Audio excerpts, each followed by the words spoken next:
বলেন সেটা হলো কি যে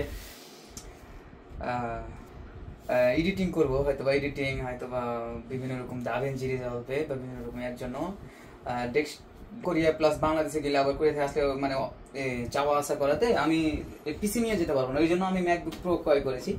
আমার ম্যাকবুক প্রোটা হলো স্টোরেজটা দেখাবো আমি, সেটা হলো কি যে আমার ম্যাকবুক প্রো চিপ আর হলো 24 GB মেমোরি হলো আপনার SSD, এটা হলো আমার আর এই যে স্টোর থেকে সিল করা আছে, তো আমি ওখানে খুলিনি, এখানে খুলবো, আমি আনবক্সিং করবো, আপনাদেরকে দেখাবো এই জন্যই। তো চলুন যাই আনবক্সিং করি, প্রথম দেখি কি অবস্থা। এই খুলতেছি, দেখেন মজা আলাদা, খোলা আওয়াজ করছে কত সুন্দর।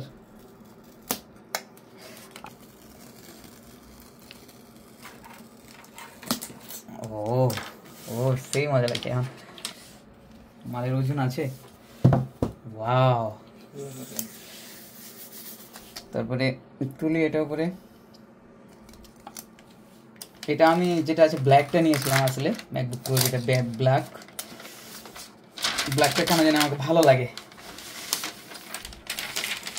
এই যে ব্ল্যাক স্লিমি একটা হলো ভাব, তারপরে এটা পাশে রাখি, তারপরে দেখি আরো কি কি আছে।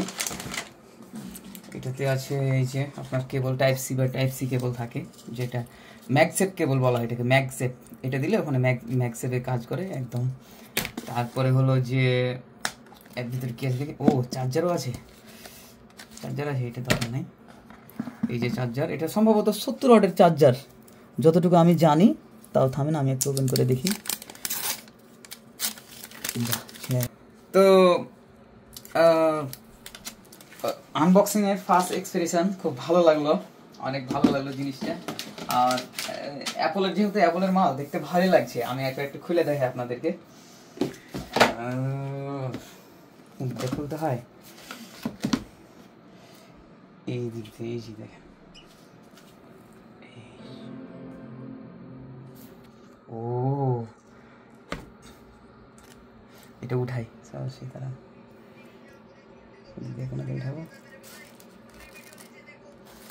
ও ডিসপ্লে, রেটিনা ডিসপ্লে না কি যেন বলে, আর কোরিয়ান ভাষায় আনে লেখা আসছে, এই যে এখানে সুন্দরভাবে হ্যালো,